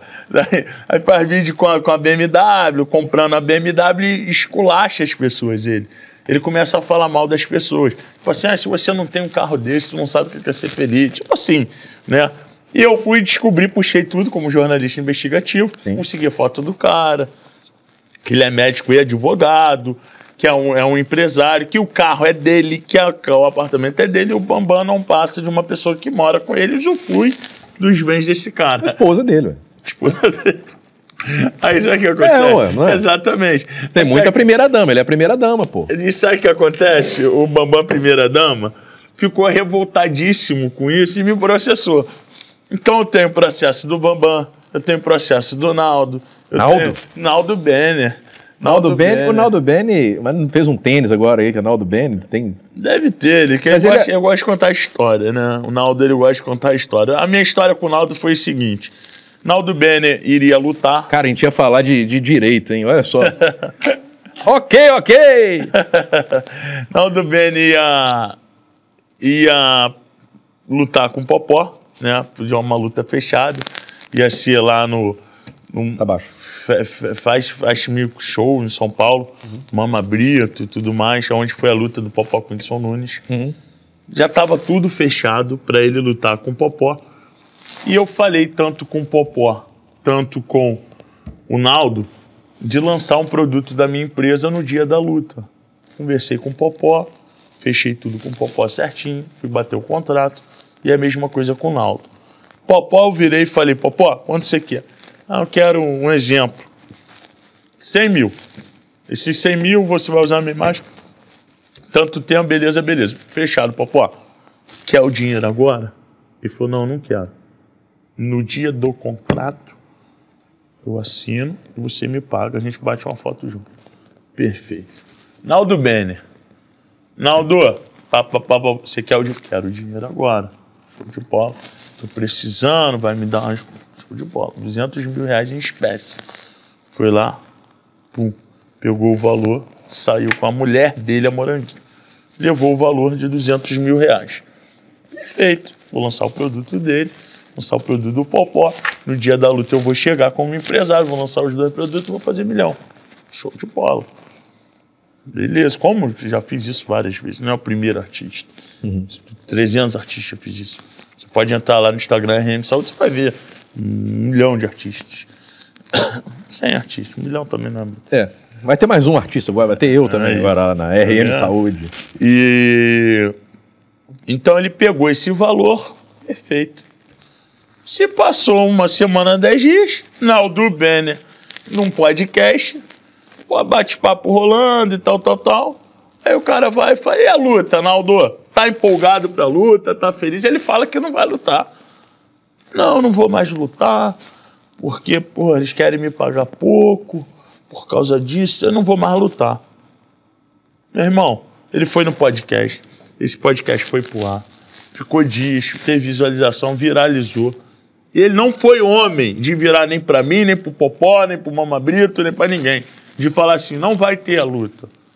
Eu não vou fazer a luta, por isso toma o teu valor de volta pra mim, valor de volta lá pros caras e, porra, não vou fazer a luta. Pô, beleza, ninguém é obrigado, irmão. Apanhar do Popó, porque ele vai apanhar do Popó. Putz grila. Ele vai apanhar do Popó. Por 200 pau não deixa me dar um murro de jeito nenhum. Não, 200 mil era o meu do produto. Era só do produto? Era o produto, fora da luta que ele ia ganhar lá. Supostamente oferecido 200, depois foi para 30 mil, segundo ele. Por isso que ele negou, obviamente, por 30 mil. 30 mil nem tapa. Porra. Aí, beleza. Foi e falou que não ia. Aí eu achei estranho, obviamente. Chamei ele via Instagram. Meu irmão, tô te entendendo. Falou que não vai lutar, eu já mandei fazer rótulo, já mandei fazer tudo. Qual é a tua? Aí ele, não, que não sei o que, eu vou pagar seu dinheiro. Vou pagar seu dinheiro. Tranquilo. Beleza, fiquei chateado, óbvio, mas beleza. Passou uma semana, Naldo Bene, WhatsApp. Naldo Bene, beleza, queridão? E aí, irmão, tô precisando daquela grana. Ah, mas que eu vou te pagar, que não sei o que, não sei o que lá. Só que no meio da conversa ele diz o seguinte... Eu falei, vamos nos encontrar e bater um papo pessoalmente. Ele falou assim em áudio, Rafael, não dá para eu te encontrar agora que eu tô fazendo muito show. E por eu estar viajando muito fazendo show, não tem como eu te encontrar agora. Eu falei, mas se você tá fazendo Naldo show, muito show, tu não tem 200 pau pra me pagar? Paga 30, 50, depois mais 30. Vamos ver o negócio. Ah, que não sei o que, não sei o que lá. Popó chateado com essa situação. Eu fiz um vídeo falando o que tinha acontecido, o Popó postou meu vídeo. Uau. O Popó postou meu vídeo, eu tinha postado. Programas de fofoca começaram, Léo Dias, fofocalizando, e blá, começaram a repostar isso. Naldo Bene, na parede com uma faca no pescoço. Não, foi, enfim, falar do caso na rede social dele sobre mim. E ele inicia dizendo que não sei quem é esse cara. Olha só, não sei quem é essa pessoa. É um louco, um fã meu louco. Quer chamar minha atenção, porra. É um fã louco meu, quer chamar minha atenção. E é um louco pirado da cabeça que tá querendo chamar minha atenção. Cuidado, que é golpista. Assim. Cacete. Mas fez 10 stories. Estou resumindo, que ele falou 10 stories. Só que ele é tão desprovido de inteligência que ele esqueceu que ele é meu amigo há mais de 8 anos e a gente tem 1 milhão de fotos juntos, passeando de barco, andando de balsa junto, viajando junto, eu na casa dele, no aniversário dele, ele no meu aniversário, ele fazendo show na lancha quando eu comprei minha lancha. Quando eu comprei a minha lancha, eu botei ela do lado de uma balsa, na balsa show, e ele fez o show na minha balsa, entendeu? Na minha lancha. Balada legal, hein, cara? Foi, eu tenho vídeo, eu tenho foto. Não, quero ir, pô. Quero ver vídeo. E assim, e ele lá e tudo mais, ele esqueceu por algum momento que existia fotos.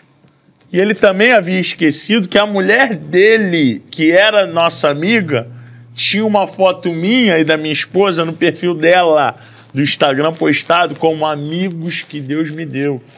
Uau. Então, assim, eu comecei a printar, tá muito engraçado. Comecei a printar essas situações e fiz outro vídeo. Falei, bem, se você não me conhece, queridão, como é que é isso aqui, isso aqui, isso aqui, isso aqui, isso aqui, isso aqui, isso aqui? E final das contas, esse moço te pagou? Pagou. Ah, pagou depois disso. Me ligou um cara, supostamente aí, empresário dele, não sei se é ou não é. Não vou falar o nome dele, que é super sujeito homem. Um cara de palavra, que falou comigo, como acertou. Me chamou e falou, vamos acertar, vamos. Me pagou, eu postei na minha internet. Pagou 40, depois 30, mas pagou. Perfeito. Só que, perfeito, morreu aí. Eu prometi a ele que eu não falaria mais o nome dele, mas eu estou falando, explicando o que aconteceu. Não foi homem de ter feito o que fez, porém, acho que entrou um espírito bondoso no coração dele e foi mais... Espírito bondoso não, ele viu, falou, putz grila, cara, fez uma... E ele me processou ainda, né, por expor a dívida, e eu comi o papel do processo, não sei se você viu o vídeo. Vi. Eu recebi o processo, misturei com arroz e jantei o processo, porque de tão medo que eu tinha dele ter falado que não me conhecia no processo, eu tinha todas as provas do que eu estava falando. Mas isso foi resolvido, graças a Deus foi pago. Ficou um exemplo aí, até o Denilson aí, acho que já está quase recebendo do Belo também. Acho que recebeu. Que não, tudo não, ainda falta. Tudo não. Mas o Belo aí está querendo resolver, porque viu aí o quanto levantou a poeira também disso, né? Porque estava morto, né? A dívida dela com o Denilson. Isso levantou a poeira. E é isso. Outra pergunta. Que eu te fazer? É. Cara, vamos falar, para a gente poder encerrar, que nosso tempo aí já vai se estendendo. Eu queria que você falasse um pouquinho, que a gente começou a falar e acabou não falando, sobre segurança pública. Sim. Você é um cara que conhece muito segurança pública, você é repórter investigativo, você está na rua, você está entrando no lugar, você entra na comunidade, você tem o conhecimento, você tem conhecimento de armamento, você tem conhecimento dentro da cúpula da Polícia Militar do Estado do Rio de Janeiro, você tem porte de arma. E outra coisa, existe realmente solução de segurança pública para o Estado do Rio de Janeiro, que a gente estende para o Brasil, mas o Estado do Rio de Janeiro é complicadíssimo. Cidade do Rio de Janeiro, região metropolitana do Rio de Janeiro, é muito complicado. Ou você acha que a milícia tomou conta, o tráfico tomou conta, e ainda estendendo um pouco a pergunta, se o crime que se diz, entre aspas, organizado, que é desorganizado, graças a Deus, se ele se organizar, nós estamos fritos?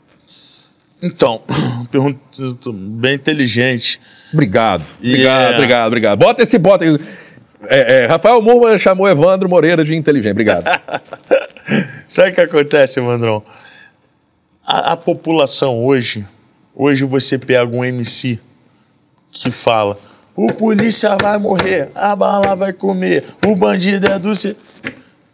O cara é idolatrado dentro da comunidade e o bandido também.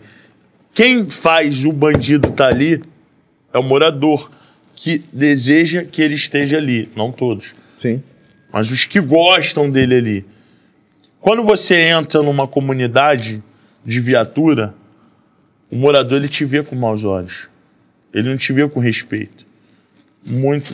Pessoal, ok, peço perdão pela fala anterior. Não todo morador. Alguns moradores gostam daquilo. Você faz um baile funk hoje, dentro de uma comunidade, muitos moradores se incomodam, não dormem, mas muitos moradores estão lá dentro do baile. Estão curtindo o baile lotado. Sim, é a única possibilidade que eles têm de com gente, com socializar. Então, é uma pergunta que você tem a resposta. Todos nós temos essa resposta.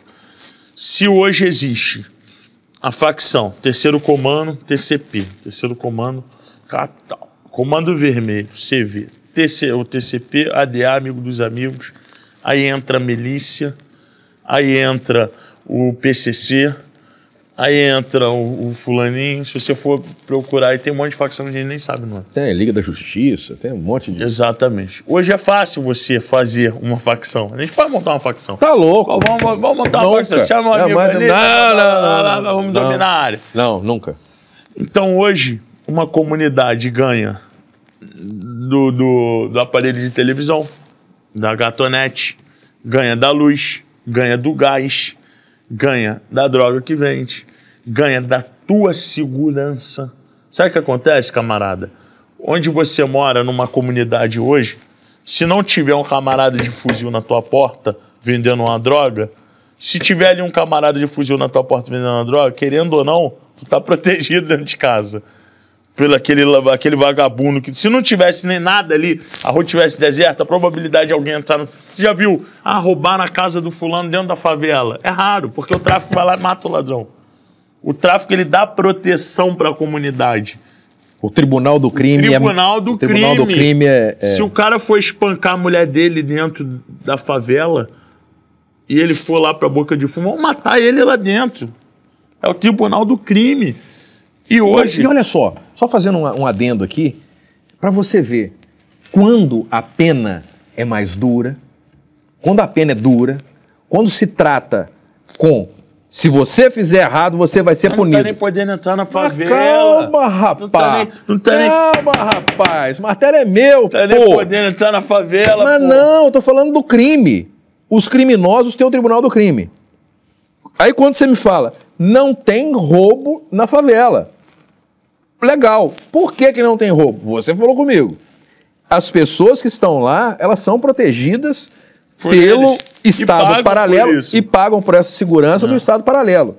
Então, melhor, qual é o medo desse bandido que vai fazer alguma coisa na comunidade? Ele ser pego e ser morto. Sim. Então, ou melhor, se você tem uma punibilidade grande, o risco de você ter crime é zero. Eu acredito. Sabe o que acontece? Zero acaba não sendo porque se você vê grandes países aí que a lei é rígida, né, absurda, existe crimes. Sim. Né? Por isso que existe a pena de morte em muitos países. Me foge agora o nome de algum país que tenha severamente a lei. Qual país você tem o nosso Oriente lá, o tráfico de droga, é morte. Vamos dizer um país de primeiro mundo, Europa. Não, Estados Unidos. Portugal, um país de primeiro mundo, Estados Unidos. Estados Unidos, primeiro mundo. Hoje você vê um policial branco matando, enforcado, um negro na rua. Ainda você vê isso. Sim. E esse policial tem a lei ali que faz. Eu acho que o que pode mudar hoje, o que pode mudar uma realidade que a gente vive que está tenebrosa, se não tivesse um estaria de carro blindado, com segurança, armado. Eu acho que é a falta de aceitação da população deles. Se a população falar, não quero mais, não quero isso aqui, consegue, mas ninguém vai fazer isso. Porque o primeiro a gritar, não quero isso aqui, vai morrer. O segundo, não quero, não quero, acabou. Não tem que querer nada. Então fica difícil. Sabe por quê? Porque aquele caveirão blindado que entra, tira, troca tiro, caveira. Olha, ele troca de tiro, entrou, saiu, no dia seguinte não tem nada. Aquele polícia que passa ali de viatura, se você falar, ei, a polícia chegou e não tem nada. O que fizeram? Plantaram o PP. Pum, o PP dentro da comunidade. Morreu um monte de gente, um monte de polícia morreu, um monte de vagabundo morreu. Tá lá. Hoje tem projetos sociais da UPP. Eu sei porque eu vou nos projetos sociais da UPP. Sim. Eu subo a comunidade, como já subi da Providência, como já subi do Manda-Rato, como já subi um monte de comunidade para ir no projeto UPP lá dentro para conhecer o projeto UPP. Né? Com a liberação do comandante-geral. Chego lá e vejo policiais, Diógenes, parabéns, Diógenes, pelo seu trabalho. O outro cabo também, que o cabo Tiago, vocês estão de parabéns, né? A Providência, o PP. Você chega, você vê um trabalho deles, são policiais que saem de serviço 6 horas da tarde e ficam até 10, 11 horas da noite dando aula de luta para o morador da comunidade de graça. De graça. Dentro da favela. E sai ali dentro da favela e o bandido sabe que ele é a polícia, mas respeita ele de estar ali. Então, assim, eu acho que é uma pergunta muito... você acha que o país ele pode acabar? Não pode, não vai acabar. Tem um desgraçado ali que vai meter o nariz na porra da cocaína. Aí, infelizmente, a gente vai ter que se adaptar a isso, porque hoje o playboy, o rico que mora na Ipanema, tá cheirando a cocaína da favela de trás dele, que é de trás da rua dele. A única coisa da droga é ser vendida com uma receita, alguma coisa, como uma cannabis sativa. Minha filha é autista e usa cannabis. E ontem aí tiveram a cassação agora, vai ser uma desgrama agora para canabidiol, até dia 20 de setembro, só que você vai conseguir importar. Imagina. Agora você vai ter que cair na mão do traficante para ajudar a sua filha que tem uma doença de espectro autista. Imagina, eu tenho TDAH de primeiro grau, já fui num psiquiatra passou cannabis sativa. Hoje eu utilizo cannabis sativa, quem não sabe, é um líquido que você dá um pingo numa colher e você usa, que é o... Não vai poder mais. O THC da maconha. Então, não se pode mais, não sabia. Então, você vê. Então, essas complicações, eu tenho TDAH, preciso do negócio, vou fazer o quê? Agora, você vai ter que subir o morro para comprar do traficante. Por quê? Porque a Anvisa falou que não é seguro. Mas, gente... É igual a cocaína. Hoje a cocaína, uma coisa bem parecida com a cocaína no sistema cerebral é o Vivence, que é um comprimido usado para TDAH. Tem os mesmos proativos no sistema cerebral que a cocaína. Sim, a diferença do remédio e da droga é a dosagem. É a dosagem. O maconheiro, para mim, é tapa na cara. É tapa na cara de maconheiro. Agora, quem precisa do princípio ativo que está dentro da cannabis, que está dentro da maconha, mais comumente chamado, cara, precisa ser usado. Ah, que você tem um princípio que é relaxante, que é não sei o quê, dentro da cocaína, que isso é estimulante, ok, se ele é tratado no laboratório e é feito disso o medicamento, ok, não tem problema algum. Você como um grande entendedor do direito, eu vou te fazer uma pergunta agora. Eu, Rafael Murmura, pelo tudo que você sabe do meu trabalho, pelo que você acompanha, 39 vezes de graduado pelo BOP, pelo CORE, pelo TJ, Tribunal de Justiça, pela Câmara dos Vereadores, pela Câmara de São Gonçalo, por aí vai. Já recebi condecorações até do presidente, o ex-presidente. O que eu te pergunto? Vão te caçar essa, hein? Será? O que eu te pergunto?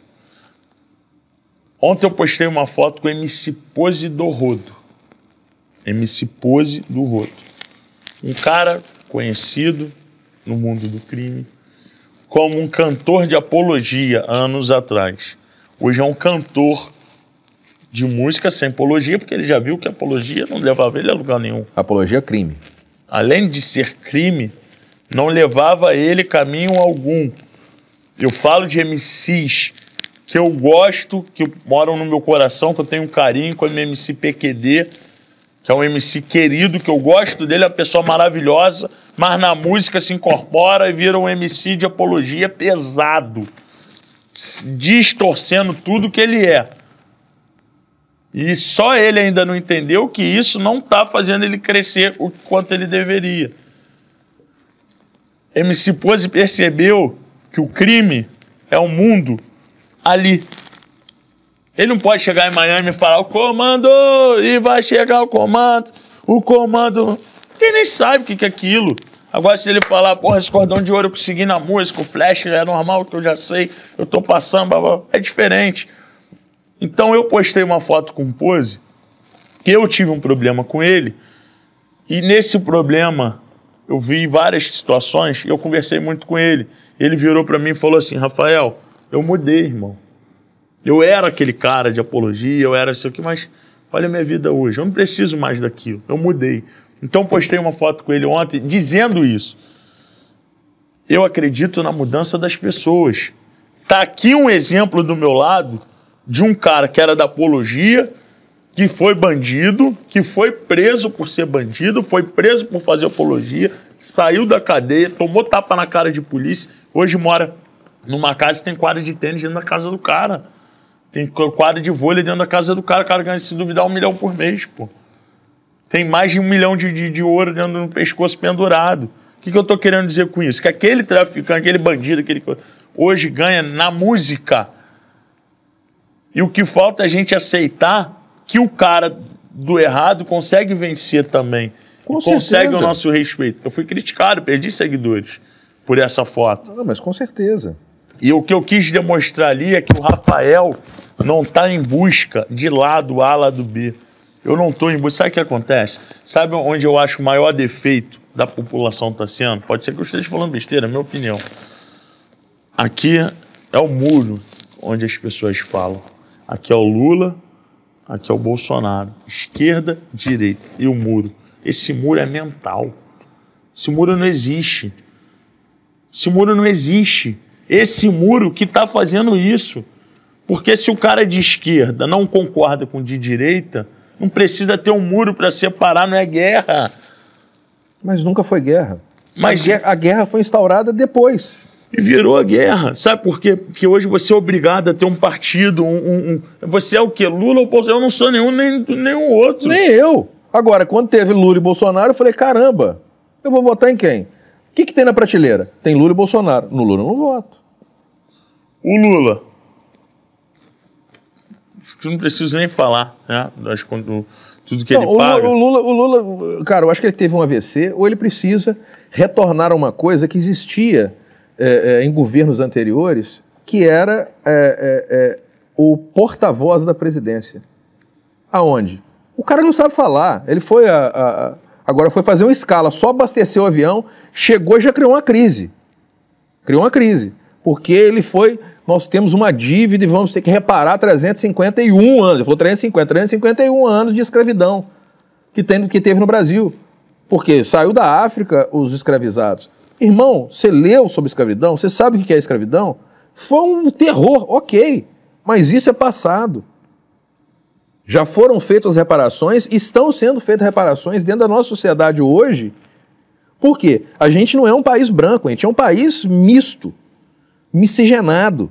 A gente é preto, é índio, é europeu, é isso aí que a gente é.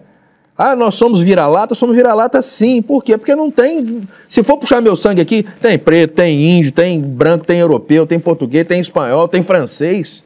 Caramba, a gente é essa salada. Por isso a gente tem essa malemolência toda. Mas por isso também a gente é um pouquinho sem vergonha.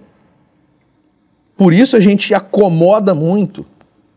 O que a esquerda vem fazendo, e só a esquerda tem ideologia, e tudo que é contra ela, é contra o país. Não, jamais em tempo algum. O que você acha que divide a esquerda da direita? O que divide? Qual o pensamento que você acha que é crucial na divisão da esquerda e para a direita? Cara, a gente não vai voltar muito na história, até para a gente não gastar muito tempo, mas o que a esquerda sempre tende a fazer é se perpetuar no poder. Aí falou assim, o Brasil agora está experimentando direita. Calma aí, cara pálida. Nós viemos de uma primeira eleição indireta, aonde Tancredo Neves tinha ganho e quem ganhou então e quem presidiu foi o Sarney. Depois disso, o governo de direita que nós tivemos foi o Bolsonaro. Só. Tivemos o Collor.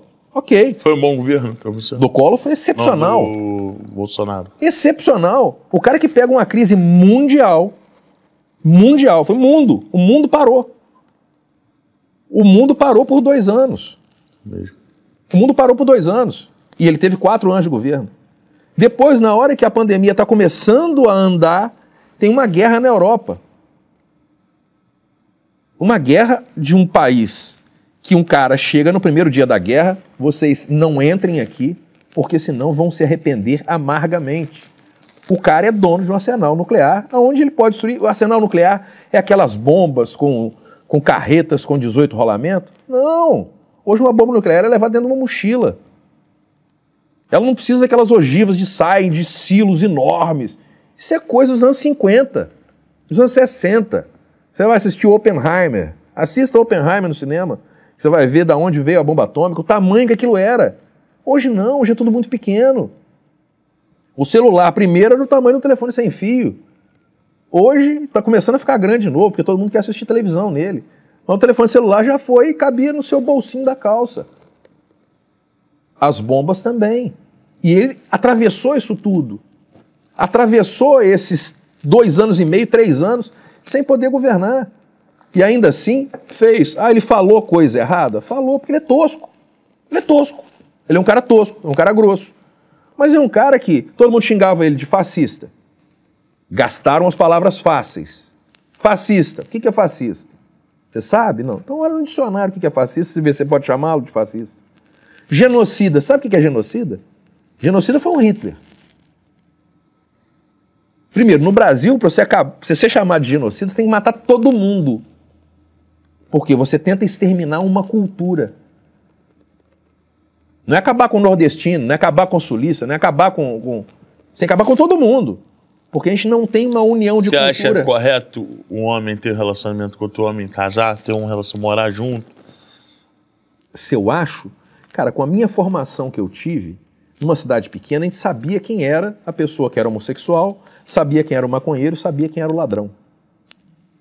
Hoje, a gente tem que respeitar. Mas muito mais do que a gente respeitar a individualidade do cara, se ele é homem, se ele é bicho, se ele é jacaré, se ele é... O que ele quiser ser, eu respeito. Desde que eles respeitem a quem é heterossexual, branco e que tem a cultura. Minoria sou eu. A minoria não é o cara. E ele quer que me engolir isso.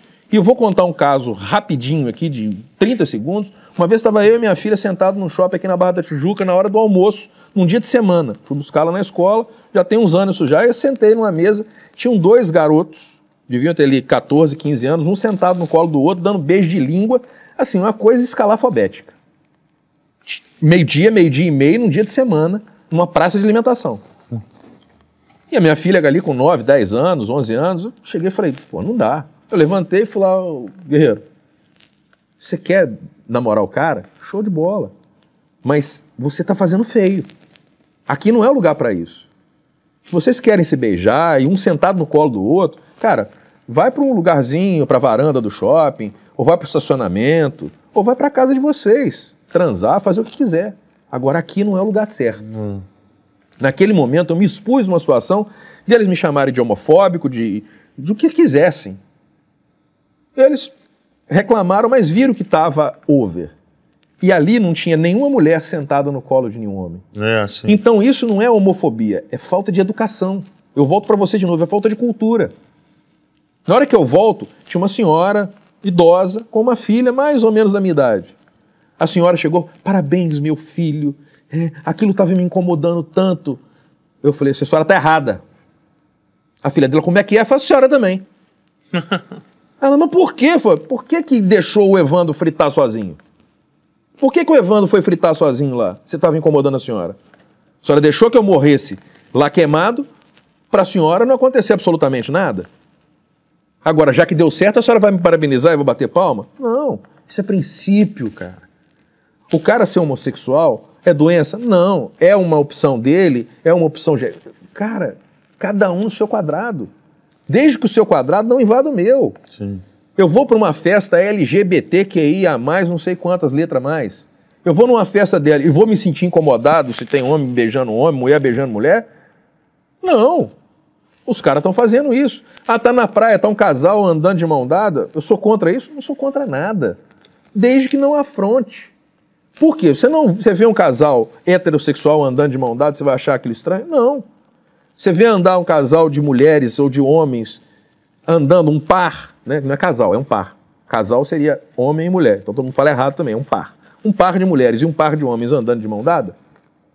Qual o problema? Nenhum. Agora, se eles estão na areia da praia, se esfregando, um sentado no colo do outro, caramba, é over, cara. Tá demais.